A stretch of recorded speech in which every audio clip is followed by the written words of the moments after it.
नमस्कार विद्यार्थी मित्रांनो, सुधागड एज्युकेशन सोसायटीचे माध्यमिक विद्यालय कळंबोलीमध्ये आपलं स्वागत. मी आहेर सर. आज आपण इयत्ता 9वी चे गणित 1 मधील 2 चलातील रेषीय समीकरण याविषयी आपण माहिती बघणार आहोत. विद्यार्थी मित्रांनो, यापूर्वीच्या 2 व्हिडिओमध्ये आपण एक सामायिक समीकरण म्हणजे काय, एक सामायिक समीकरण सोडवायचं कसं, ते सोडवण्याच्या पद्धती कोणत्या आहे याविषयी आपण पाठीमागच्या दोन्ही व्हिडिओमध्ये अभ्यास केलेला आहे. आज आपण याच भागावर फक्त शाब्दिक उदाहरणं, 2 चलातील रेषीय समीकरणाचा उपयोग करून जे शाब्दिक उदाहरणं असतात ते कसे सोडवायचे याचा आपण या पुढील व्हिडिओमध्ये शिकणार आहोत. आपण दैनंदिन जीवनामध्ये जे शाब्दिक भाषा आपण वापरतो त्याचं गणिती रूपांतर कसं करायचं आणि ज्या शब्दाचा अर्थ गणितामध्ये कसा घ्यायचा हे पहिल्यांदा आपल्याला समजलं पाहिजे. बऱ्याचशा वेळा आपण एखादी गोष्टीची तुलना करतो, जास्त म्हणतो, कमी म्हणतो. म्हणजे जास्त म्हणजे काय करायचं, कमी म्हणजे काय करायचं, दुप्पट म्हणजे काय, निमपट म्हणजे काय, असे जे शब्द आहे आपल्या दैनंदिन व्यवहारामध्ये आपण जे शब्द वापरतो त्याचा गणितामध्ये कसा वापर करायचा, त्याचा अर्थ कसा आहे, महत्त्वाचं दिलेलं जे शाब्दिक उदाहरण आहे त्या शाब्दिक उदाहरणाचं समीकरण कसं तयार करायचं हे आपल्याला पहिल्यांदा शिकलं पाहिजे. आपण बऱ्याचशा वेळा म्हणतो दुप्पट, तिप्पट, पट असा शब्द आला की तिला अर्थ असतो गुणने. म्हणजे दुप्पट म्हणजे 2ने गुणणे, तिप्पट म्हणजे 3ने गुणणे असा त्याचा अर्थ घ्यायचा आहे. जास्त, 5ने जास्त, 2ने जास्त, 3ने जास्त असं आपण जेव्हा शाब्दिक उदाहरणामध्ये येतं तेव्हा जास्त याचा अर्थ मिळवणे असा होतो. म्हणजे 5ने जास्त म्हणजे 5 मिळवणे असा त्याचा अर्थ आहे. कमी, कमी म्हणजे वजा करणं. हे सगळे शब्द आहे याचा गणितामध्ये आपल्याला विशिष्ट असा अर्थ लावून समीकरण तयार करण्यासाठी याचा उपयोग होतो. आता समजा वयाविषयी गणित असेल तर वय म्हणलं की पूर्वी म्हणजे काय, नंतर म्हणजे काय हे 2 शब्द समजले पाहिजे. की रामचं आजचं वय एवढं आहे, मग 5 वर्षापूर्वी किती होतं. 5 वर्षापूर्वी असा शब्द जातो तेव्हा तिथं वजाबाकी शब्द वापरायचा आहे. म्हणजे आजच्या वयातून 5 वर्ष मागं गेले की 5 वजा करायचे असा त्याचा अर्थ घ्यायचा. म्हणजे तुम्हाला शाब्दिक उदाहरणामध्ये विशिष्ट शब्दांना विशिष्ट असा अर्थ आहे. वयामध्ये जर आपण बघितलं असेल की 5 वर्षानंतर त्याचं वय किती असेल, 8 वर्षापूर्वी नंतर त्याचं वय किती असेल. म्हणजे नंतर शब्द आला की मिळवणे असा अर्थ होतो की आजच्या वयामध्ये ते मिळवायचं असा त्याचा अर्थ आहे. म्हणजेच तुम्हाला कोणत्याही प्रकारचं गणित येऊ द्या, भूमितीवरचं एखादं गणित असेल तर तुम्हाला तिथं बाजूंची दुप्पट, तिप्पट, निम्मी वगैरे असे शब्द वापरले जातात. त्यासाठी तुम्हाला भूमितीमधले बरेचसे सूत्र माहीत पाहिजे. पण त्यामध्ये परिमिती असू शकते, क्षेत्रफळ असू शकतं. याविषयी तुम्हाला त्याचे सूत्र तुम्हाला अवगत असणं गरजेचं आहे. आता समजा संख्यांवर गणित असेल की समजा 2 अंकी संख्या आहे, मग ती 2 अंकी संख्या कशी तयार झाली हे तुम्हाला पहिलं समजलं पाहिजे. तुम्ही 8वीला शिकलेला आहात की 2 अंकी संख्या म्हणजेच ती कशी बनली जाते आणि मग ती संख्या लिहायची कशी, तिच्या अंकांची आलटापालट करणे म्हणजे काय होतं. समजा 25 संख्या आहे, मग 25 संख्येमध्ये जर आपण बघितलं तर 2 हा दशक स्थानी आहे आणि 5 हा एकक स्थानी आहे, म्हणून ती 25 संख्या. म्हणजे 2ला 10ने गुणलेला आहे, म्हणजे 10 गुणिले 2 म्हणजे झाले 20 आणि त्याच्यामध्ये किती मिळवले 5, म्हणजे एकक स्थानाची संख्या मिळवणे म्हणजे 20 अधिक 5 म्हणून ती 25. म्हणजे 2 अंकी संख्या करताना किंवा 2 अंकी संख्या कशी तयार होते की दशक स्थानच्या अंकाला 10ने गुणायचं, त्यात अधिक एकक स्थानची संख्या मिळवली की ती 2 अंकी संख्या तयार होते. समजा आता 35 दिलेले आहे तुम्हाला, मग 35 संख्या कशी झाली असेल, 3 गुणिले 10 30 अधिक 5 म्हणजेच याचा अर्थ दशक स्थानच्या संख्येला 10ने गुणायचंच आहे आणि मग ती संख्या बनते. आता अंकांची जर आलटापालट केली आपण, म्हणजे तुम्हाला सांगितलं 25 आलटापालट केली तर काय होईल? 52 संख्या होईल. म्हणजे तिथंसुद्धा 52 संख्या कशी तयार झाली हे समजलं पाहिजे. म्हणजे 52मध्ये 5 हे दशक स्थानी आहे, 2 हा एकक स्थानी आहे, म्हणून 5 गुणिले 10 50 अधिक 2. अशा प्रकारे शाब्दिक उदाहरणामध्ये तुम्हाला हे सगळं समजणं गरजेचं आहे. आणि हे समजलं की मग आपल्याला समीकरण तयार करायचं. समीकरणं तयार झाले की ते सोडवायचे असतात, जे आपण पूर्वी बघितलेलं आहे. आता एक सामायिक समीकरणामध्ये महत्त्वाचं तुम्हाला तुलना असणार आहे. 2 स्टेपमध्ये असतात की पहिला अट दिली जाते, त्यानुसार एक समीकरण बनवायचं. नंतर दुसरी अट दिली जाते, त्यानुसार समीकरण बनवायचं. ते दोन्ही समीकरण सायमल्टेनियस सोडवायचे आणि उत्तरं काढायचे. आता इथं ज्यावेळेस आपल्याला तुलनात्मक असं 2 गोष्टींचा उल्लेख असतो, त्यावेळेस तुम्हाला 2 अक्षरं किंवा 2 चलं वापरणं क्रमपात्र आहे. मग एकासाठी एक्स माना, दुसऱ्यासाठी वाय माना, आणि मग त्यांच्यानुसार समीकरण तयार करावं लागतं. आता इथं तुम्हाला पायऱ्या दिलेल्या आहे. काय काय करावं लागतं? शाब्दिक उदाहरणं सोडवताना दिलेल्या माहितीवरून समीकरण तयार करणं हा एक अत्यंत महत्त्वाचा टप्पा आहे. ज्याला समीकरण तयार करता आलं त्याला शाब्दिक उदाहरण त्याने सोडवलं असा अर्थ आहे. समीकरणाची उकल काढण्याची प्रणाली पुढील प्रमाणे आहे. टेबल दाखवलेला आहे तुम्हाला. पहिली पायरी काय आहे? शाब्दिक उदाहरण काळजीपूर्वक वाचून समजून घ्या. एक ध्यानात घ्या, शाब्दिक उदाहरण कमी कमी 2दा वाचायचंच आहे आणि मग वाचल्यानंतर त्याचा अर्थ लावायचा आहे. आणि म्हणजेच तुम्हाला समजतं आहे की इथं काय दिलेलं आहे आणि कोणती क्रिया करावी लागेल, आणि मग आपल्याला समीकरण तयार करता येतं. उदाहरणातील माहितीवरून राशींसाठी चल वापरावे लागतात. म्हणजे ज्या राशी दिल्या जातील, 2 राशीचा आपण उल्लेख करतो नेहमी, मग एकासाठी एक्स वापरा, दुसऱ्यासाठी वाय वापरा, असं तिथं करावं लागणार आहे तुम्हाला. चले वापरून विधाने गणिती भाषेत लिहावा. म्हणजेच याचा अर्थ चल वापरल्यानंतर दिलेल्या ज्या अटी आहेत त्याचा वापर करून तुम्हाला प्रत्यक्ष समीकरण तयार करायचं आहे. आणि मग हे जे समीकरण आहे हे योग्य पद्धतीचा उपयोग करून समीकरण नंतर सोडवायचं. आपण पाठीमागे बघितलं की एक्सची किंमत वायमध्ये ठेवून सहगुणक समान करून एकदा बेरीज करून वजाबाकी करून समीकरण आपण सोडवलेले आहे. त्याचा उपयोग करून ते समीकरण सोडवायचे आहे. नंतर उकल काढायची आणि आलेलं उत्तर समीकरणाचा पाठपुरावा. आता उकल करताना किंवा उत्तर लिहिताना खूप महत्त्वाचं आहे. जर वयाविषयी असेल तर त्या उत्तराला वर्ष शब्द आला पाहिजे. लांबी असेल तर उत्तराला 3 सेंटीमीटर 3 मीटर जे एकक दिलं असेल ते तिथं वापरायचंच आहे, तरच ते उत्तर पूर्ण होतं. म्हणजे तुम्हाला जी राशी दिलेली आहे त्या राशीचं एकक लिहिणं महत्त्वाचं आहे. त्यासाठी तुम्हाला पुढच्या बाजूला एक टेबलच दिलेलं आहे, त्याचं उदाहरण दिलेलं आहे की समीकरण आपण कसं तयार करू शकतो. पहिलं उदाहरण दिलं, 2 संख्यांची बेरीज 36 आहे. याचा अर्थ 2 संख्या आहे, साधं गणित आहे. म्हणजे त्याला तुम्हाला मानावं लागेल एकासाठी काय दुसऱ्यासाठी काय. एका संख्येच्या 8 पटीतून, पट शब्द आपण बघायचं, पट म्हणजे गुणने असा अर्थ आपण घेतलेला आहे. 8 पट म्हणजे 8 न गुणा असा अर्थ त्याचा झालेला आहे. 8 पटीतून 9 वजा केले, वजा करणे चिन्ह आहे वजाचं ते वापरायचं आहे, असता दुसरी संख्या मिळते. मग आता हे गणित 2दा वाचलं पाहिजे. 2 संख्यांची बेरीज 36 आहे, म्हणजे 2 संख्या आहे त्यांची बेरीज 36 असा अर्थ आहे.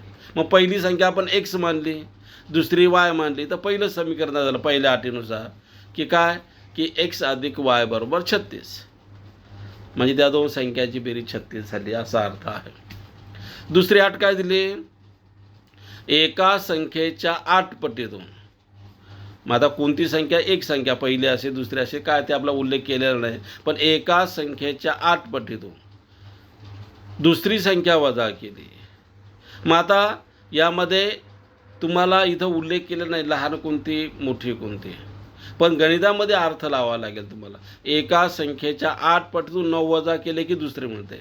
8 पटीतून याचा अर्थ जी संख्या आहे तिला आपण गुणायचं 8ने, त्यातून 9 वजा करायचे आणि आलेले उत्तर म्हणजे ती दुसरी संख्या असेल. मग आता लहान संख्येची 8 पट ती झाली 8x आणि लहान संख्येच्या 8 पट याचा अर्थ 8x झालेले आहे. 8 पट म्हणजेच काय आलं, -9 बरोबर 8x - 9. म्हणजे आपल्याला जे दिलेलं जे समीकरण आहे की लहान संख्येच्या 8 पटीतून 9 वजा करणं म्हणजे 8x - 9. आता ही जी 8x - 9 आहे हे केल्यानंतर कोणती संख्या मिळते तर दुसरी मिळते, ती कोणती, y. म्हणून मोठी संख्या झाली y बरोबर 8x - 9. हे झालं समीकरण. म्हणजे पहिलं समीकरण मिळालं आपल्याला x अधिक y बरोबर 36 आणि दुसरं मिळालं y बरोबर 8x - 9. आता हे दोन्ही समीकरण आपल्याला सोडवावं लागतात. मग पहिलं समीकरण आपण विचारात घेतलं तर x अधिक y बरोबर 36. दुसरं जे समीकरण आहे हे जर आपण सरळ करून घेतलं तर 8x - y बरोबर 9 होईल. ते दुरुस्त करून घेतलं तर आता या दोघांचा जर आपण विचार केला तर पहिल्या समीकरणामध्ये अधिक y, दुसऱ्यामध्ये वजा y. या दोघांची सरळ बेरीज करून टाकूया. अधिक y वजा y कट होऊन जातील म्हणजे 8x आणि x या दोघांची बेरीज झाली 9x आणि 36 अधिक 9 बरोबर 45. म्हणजे 9x बरोबर 45 आणि म्हणून x बरोबर 5. आता ही 1ची किंमत मिळेल आपल्याला 5. ती कोणत्याही समीकरणामध्ये ठेवायची. आपण या सगळ्यांना सोडवले यापूर्वी. कोणत्याही समीकरणात ठेवा. मग आता x अधिक y बरोबर 36 पहिलं जे समीकरण त्याच्यामध्ये ठेवली तर 1च्या जागेवर 5 टाकलं म्हणून 5 अधिक y बरोबर 36 म्हणून y बरोबर 36 वजा 5 म्हणून y बरोबर झालं 31. आता y कोण आहे आणि x कोण आहे हे समजलं पाहिजे तुम्हाला. इथं x ची किंमत आली 5 आणि y ची किंमत आली 36. म्हणजे तुम्ही जर ताळा केला तर त्या दोन संख्या तुम्हाला कळणार आहे. पहिली आहे 5, दुसरी झाली 31. मग दोघांची बेरीज बघा येते का, बघा 5 आणि 31ची बेरीज 36 येते. म्हणजे पहिली 8 बरोबर आहे. 36मधून 5 वजा केली तुमच्या लक्षात येईल. म्हणजे 5ला जर 8ने गुणलं 9 पट सांगितले म्हणजे 9 5 45, त्यातून 9 गेले वजा केले तर 36 येतात. म्हणून आपलं उत्तर बरोबर आहे. म्हणून त्या संख्या झाल्या 5 आणि 31. अशा प्रकारे आपल्याला शाब्दिक उदाहरणं सोडवायची आहे. आता यामध्ये तुम्हाला गणिती रूपांतर करता आलं पाहिजे. ते गणित रूपामधलं गणित सोडवायचं आहे आणि येणारं उत्तर त्याची उकल ही तुम्हाला शेवटी लिहायची आहे. आता एक उदाहरण घेऊया आपण त्यासाठी. उदाहरण असं आहे बघा, दोन संख्यांची बेरीज मगाच्यासारखंच आहे 103 आहे. म्हणजे आपण पहिली संख्या x मानली, दुसरी y मानली, दोघांची बेरीज x अधिक y बरोबर 103. पहिलं समीकरण तुमच्या मनात पण आलं असेल तर जर मोठ्या संख्येला लहान संख्येने भागलं. आता इथं तुम्हाला मानावं लागणार, लहान कोण आणि मोठं कोण हे पहिलं समजून घ्यावं लागेल. आपण जेव्हा मानतो की त्या दोन संख्या x आणि y मानू असं चालणार नाही. आता की तुम्हाला इथं मोठी शब्दी संख्या कोणती आणि लहान संख्या कोणती असं मानावं लागेल. तर जर मोठ्या संख्येला लहान संख्येने भागले तर भागाकार 2 येतो व बाकी 19 उरते. तर त्या संख्या शोधा. तुम्हाला इथं भागाकारामधला भाज्य म्हणजे काय, भाजक म्हणजे काय, बाकी म्हणजे काय, भागाकार म्हणजे काय हे समजलं पाहिजे.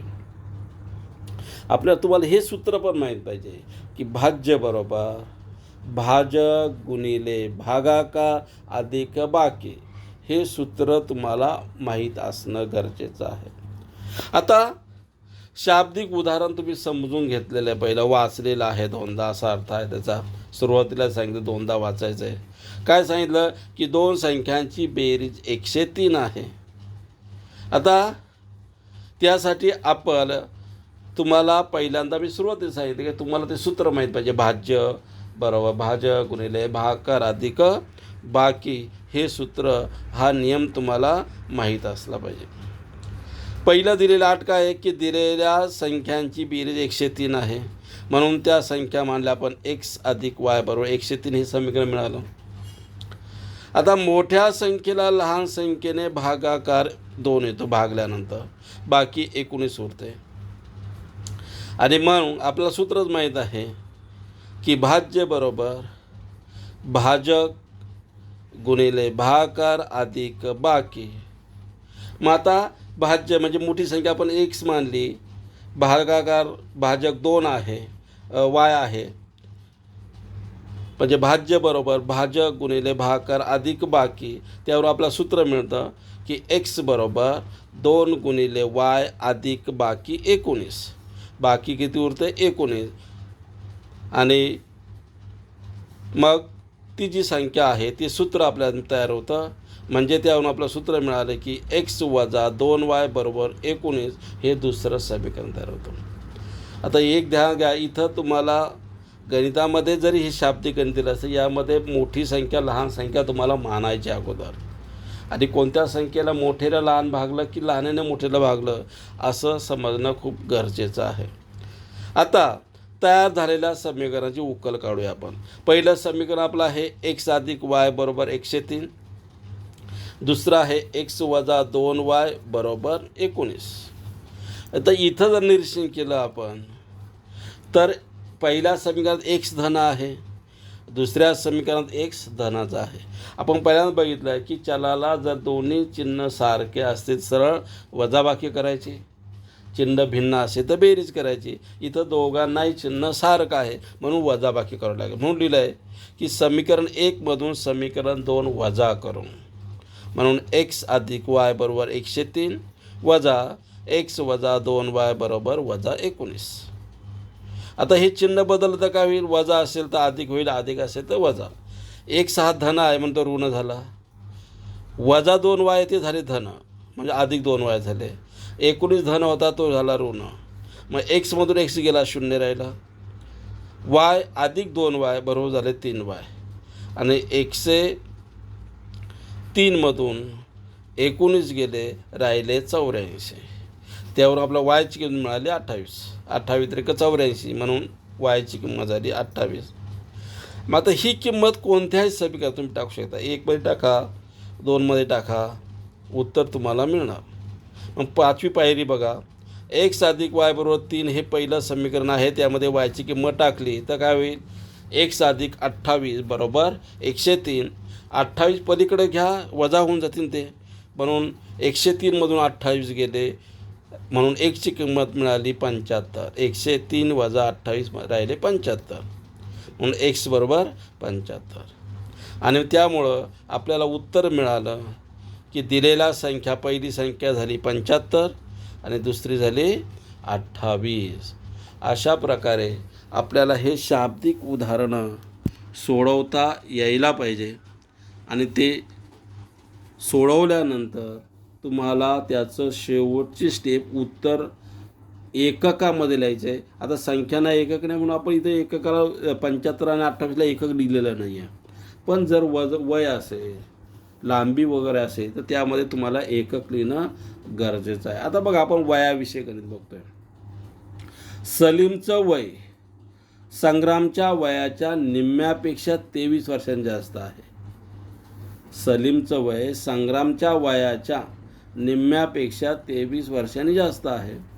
5 वर्षापूर्वी त्यांच्या वयाची बेरीज 55 वर्ष होती, तर त्यांची आजचे वय काढा. तुम्हाला इथं वयाविषयी गणित जेव्हा येतात तेव्हा पहिल्यांदा आजची वय मानून घ्यायची, जे तुम्हाला माहीत आहे ते. आजचं वय काय आहे आपण मानायचं, ते x आणि y मानायचं आहे. गणित दोनदा वाचा. सलीमचं वय संग्रामच्या वयाच्या निम्म्यापेक्षा 23 वर्षांनी जास्त आहे. 5 वर्षापूर्वी त्यांच्या वयाची बेरीज 55 वर्ष होती, तर त्यांची आजचे वय काढा. मग आता हे जे गणित आहे हे तुम्हाला प्रत्यक्ष कृती इथं करायची आहे, आणि त्यानुसार ते सोडवायचं आहे. आता सलीमचं आजचं वय x व संग्रामचे आजचं वय y मानावं लागेल आपल्याला, दोघांचं वय. मग काय दिली पहिली अट? सलीमचे वय संग्रामच्या वयाच्या निम्म्यापेक्षा 23ने जास्त. मग सलीमचं वय किती आहे? x. सलीमचं वय x, हे x. संग्रामचं वय किती? y मानलं आहे, yची निमपट म्हणजे y/2 अधिक कितीनं जास्त आहे? 23नं, म्हणून अधिक 23, म्हणजे त्या बॉक्समध्ये काय येणार आहे? 23. म्हणून समीकरण तयार होईल x बरोबर y/2 अधिक 23. आता आपण मगाशी बघितलं पूर्वीचा अर्थ होतो वजा करणं, 5 वर्षापूर्वी 10 वर्षापूर्वी म्हणजे तेवढे वजा करणं. नंतरचा अर्थ होतो मिळवणे. मग आता इथं 5 वर्षापूर्वी दिलं आहे. मग सलीमचं आजचं वय जर x वर्ष असेल तर 5 वर्षापूर्वीचं वय त्याचं किती असेल? x - 5. संग्रामचं 5 वर्षापूर्वीचं वय काय असेल? आजचं वय y आहे, म्हणजे 5 वर्षापूर्वी झालं y - 5. म्हणून पहिली दुसरी त्याच्यानंतर स्टेप आलेली आहे. 5 वर्षापूर्वीचे सलीमचं वय झालं x - 5. 5 वर्षापूर्वीचे संग्रामचं वय झालं y - 5. पण आठ काय दिली? 5 वर्षापूर्वी त्यांच्या वयाची बेरीज 55, म्हणजे या दोघांची वयाची बेरीज किती झाली? 55. साधा आहे. मग आपल्याला ते समीकरण तयार होईल. म्हणजे ज्याचा अर्थ काय होईल? x - 5 अधिक y - 5 बरोबर 55 असं समीकरण मिळेल आपल्याला. मग हे समीकरण सोडवलं की आपल्याला उत्तर मिळतं 2x बरोबर y अधिक 46. त्यावरून आपल्याला समीकरण मिळालं आहे 2x - y बरोबर 46. मग आता या दोघांचे पहिलं जे समीकरण आपल्याला दिलेलं आहे की x बरोबर y/2 अधिक 23, हे सोडवल्यानंतर आपलं पहिलं समीकरण मिळालं आहे की 2x बरोबर y अधिक 46. मग आता y इकडं अधिक आहे ते वजा होता पलीकडे नेले, तर म्हणून झालं आहे 2x - y बरोबर 46. हे पहिलं समीकरण. आता दुसरी अट काय झाली की दोघांच्या वयाची बेरीज. दोघांचं 5 वर्षापूर्वीचं वय काय आहे? x - 5 आणि y - 5. या दोघांची बेरीज करूया. म्हणून x - 5 पहिल्या कंसात अधिक y - 5 दुसऱ्या कंसात बरोबर 55. बेरीज 55 आहे. आणि त्यावरून आपल्याला समीकरण मिळालं x अधिक y बरोबर 65.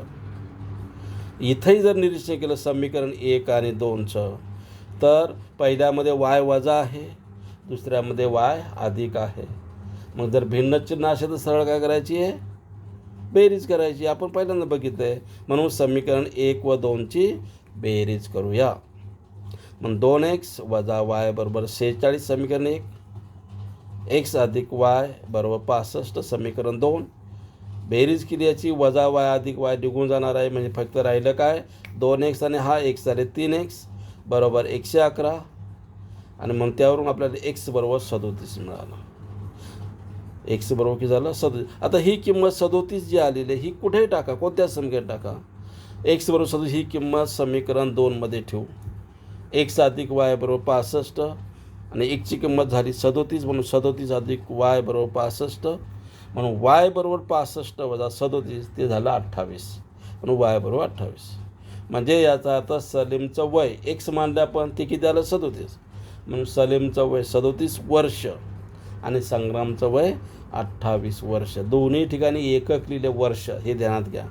म्हणजे तुम्हाला जेव्हा गणित असे येतात तेव्हा शेवटचं जे उत्तर तुम्ही लिहिणार आहात त्याला एकक लिहिणं खूप गरजेचं आहे. एकक नाही लिहिलं तर त्याचा मार्क कमी केला जातो, म्हणून एकक लिहायचं आहे. आता तिसरं उदाहरण बघू आपण. हे संख्यांवर आहे. 2 अंकी संख्या, 3 अंकी संख्या. आपण पहिल्यांदा बघितलं कशा तयार होतात याविषयी.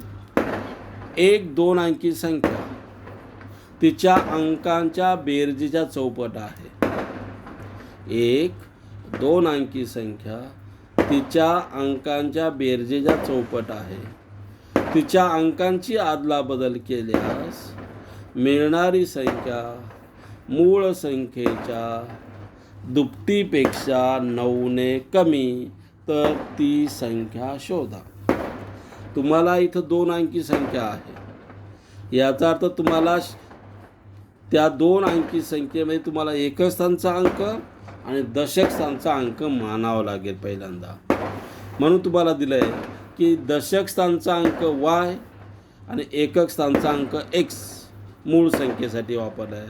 मूळ संख्येसाठी किती संख्या आहे तिचा दशक स्थानचा अंक y मानला आणि एकक स्थानचा अंक x मानला. मग ती मूळ संख्या काय मिळते? आपण पहिल्यांदा बघितलं की दशक स्थानच्या संख्येला कितीनं गुणायचं असतं? 10ने. म्हणून झालं 10y अधिक x ही झाली मूळ संख्या. आता अंकांची बेरीज पण पुढं दिली आहे की अंकांची बेरीज किती येते? y अधिक x. आता अंकांची आदला बदल करू म्हणजे दशक स्थानचा संख्या एकक स्थानी न्यायचा आणि एकक स्थानचा संख्या अंक दशक स्थानी न्यायचा. मग ते झालं उलटं. म्हणून x हा दशक स्थानी आला आणि y हा एकक स्थानी गेला. म्हणून ती संख्या झाली 10x अधिक y आणि अंकाची बेरीज झाली x अधिक y. आता हे दिल्यानंतर तुम्हाला अटी दिलेल्या आहे. पहिली अट काय दिली बघा. 2 अंकी संख्या तिच्या अंकांच्या बेरजेच्या चौपट आहे. अंकांची बेरीज आपण बघितली y अधिक x आहे ती अंकांची बेरीज. त्याची चौपट ती संख्या कोणती? पहिली 10y अधिक x बरोबर 4 कंसात y अधिक x अंकांच्या बेरजेच्या चौपट आहे. म्हणून पट म्हणजे 4ने गुणलं. म्हणून ते समीकरण सोडवावं लागेल आपल्याला. म्हणून 10y अधिक x बरोबर 4y कंस सोडवला तर आणि 4 गुणिले x म्हणजे 4x झाले. आता चल एका बाजूला घेऊया म्हणजे काय होईल? मग 10y आणि इकडचा 4y हे सगळे एकत्र आणायचे आहे. मग पहिल्यांदा आपण घेतलं आहे की x इकडचा जो अधिक 4x आहे तो पलीकडे नेला तर वजा होईल. म्हणून x वजा 4y अधिक 10y वजा 4y बरोबर 0. आता हे सोडवलं. एक्समधून 4x गेले तर 3-3x राहतील. मोठ्या संख्येत चिन्ह दिलं आपण वजा 3x. 10y मधून 4y गेले राहिले 6y. म्हणून समीकरण आपल्याला मिळालं की 3x अधिक 6y बरोबर 0. मग आता हे सर्व एका बाजूला नेलं आहे आपण तर काय होईल? वजा 3x बरोबर वजा 6y आणि मग 3ने जर भागलं वजा 3ने तर काय होईल? x बरोबर 2y. हे झालं आपलं पहिलं समीकरण. आता दुसरी अट काय दिली बघा. दुसरी अट पण गणिताकडे जायचं वाचायचं. तिच्या अंकांची आदला बदल केल्यास म्हणजे y च्या जागेवर x ने 1च्या जागेवर y ने अंकांची आदला बदल केल्यास मिळणारी संख्या ही मूळ संख्येच्या दुपटीपेक्षा 9ने कमी म्हणजे वजा करावं लागेल. मग आता अंकांची दुप्पट किंवा अंकांची आदलाबदल केली त्यापासून मिळणारी संख्या कोण झाली? 10x अधिक y आपण वरती लिहिले आणि अंकांची बेरीज झाली x अधिक y. मग अट काय दिली की ही संख्या आदलाबदल करून येणारी संख्या ही मूळ संख्येच्या दुपटीपेक्षा 9ने कमी.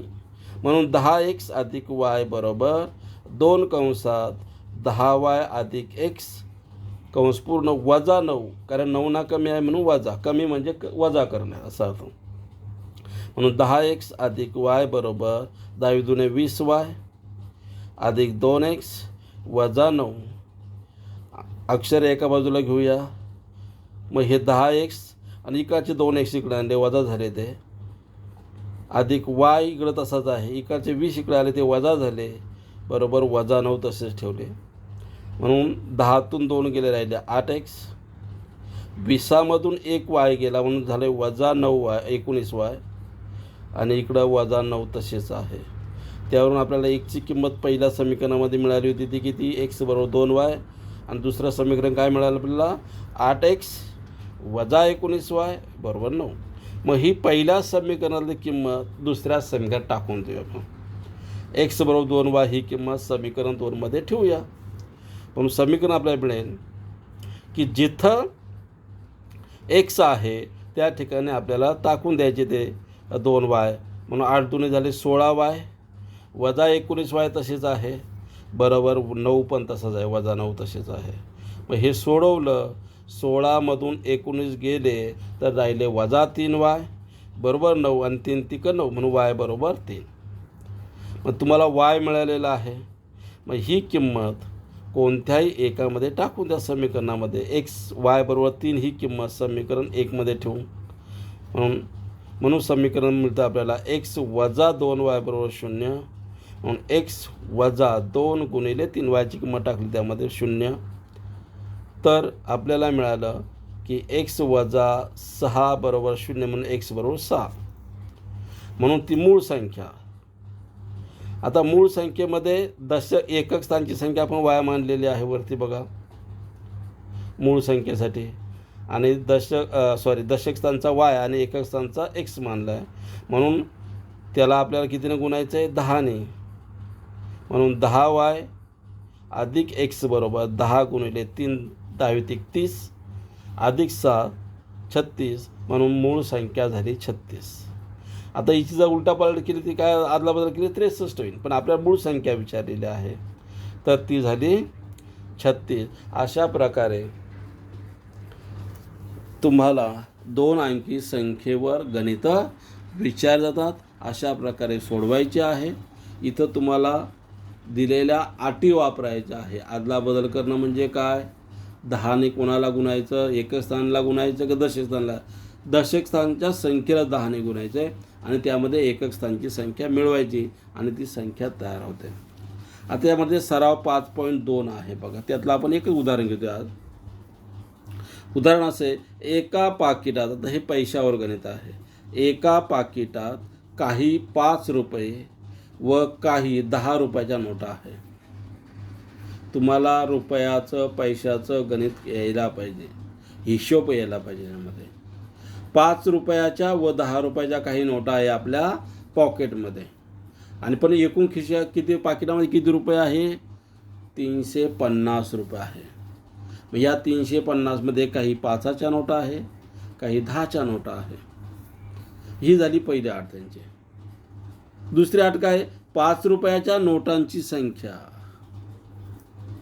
ही 10 रुपयाच्या नोटांच्या दुपटीपेक्षा 10 रुपयाच्या नोटांच्या दुपटीपेक्षा 10ने कमी आहे, तर पाकिटात 5 व 10च्या किती नोटा आहे. तुम्हाला रक्कम शब्द कळायला पाहिजे. एका नोटीची किंमत गुणिले नोटा बरोबर एकूण रक्कम. म्हणजे 5च्या जर 4 नोटा असेल तर एका नोटाची किंमत 5. अशा किती नोटा 4, म्हणून 5 गुणिले 4 की झाले 20, म्हणून ते 20 रुपये झाले असा अर्थ आहे. 100च्या 2 नोटा म्हणजे 100 गुणिले 2 झाले 200, म्हणून 200. असा या रुपये किंवा पैशावर गणित जेव्हा येतात तेव्हा तो नियम तेवढा वापरायचा आहे. आता उकल बघूया. पाकिटात 5 रुपयाच्या X नोटा आहे असं आपण मानूया, आणि 10 रुपयाच्या Y नोटा आहे असं मानलेलं आहे. मग आता 5 रुपयाच्या X नोटा झाल्या त्या 5X रुपये झाले पहिला नियम.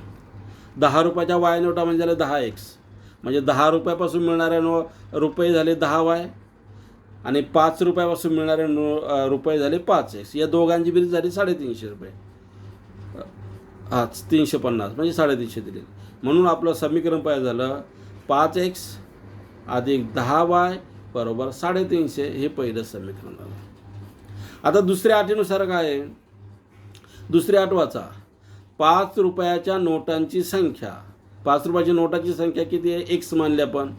ही संख्या 10 रुपयाच्या नोटांपेक्षा, 10 रुपयाची नोट काय आपण Y मानलेलं आहे, त्याच्या दुपटीपेक्षा म्हणजे 2X झाले, 2Y झाले. 10ने कमी, कमी म्हणजे 10 वजा करणे. म्हणून समीकरण झालं X बरोबर 2Y वजा 10. हे झालं दुसरं समीकरण.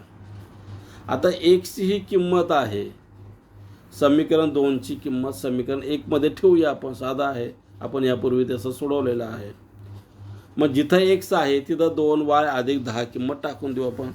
म्हणून 5 पहिलं समीकरण झाले 5 कंसामध्ये 2Y वजा 10 कंस पूर्ण अधिक 10Y बरोबर 350. 350 समीकरण सोडूया. 5 दुने 10Y झाले आणि 10वी 5 50 वजा 50 झाले, ते अधिक 10Y तसेच आहे बरोबर 50 बस 350. मग आता हे सोडूया आपण समीकरण. हे 10Y आणि 10Y की झाले 20Y झाले, वजा 50 तसेच आहे बरोबर 350. आता हे 50 इकडं वजा तिकडे गेलं तर अधिक होते, म्हणून झाले ते 400 डायरेक्ट. म्हणजे 20Y बरोबर 400. आता ह्या 20 इकडं गुणलं इकडं गेलं तर भागणार होतं, म्हणून आपण भागायचे त्याला. म्हणून y बरोबर 400 भागिले 20, म्हणून y बरोबर झाले 20. भागाकार करायचा 400 भागिले 20, शून्याला शून्य गेला, 2 दुणे 4, 2 शून्य 0, म्हणून राहिले 20. आता yची किंमत समीकरण 2मध्ये ठेवूया. समीकरण 2 काय आपलं, x बरोबर 2y वजा 10 आहे.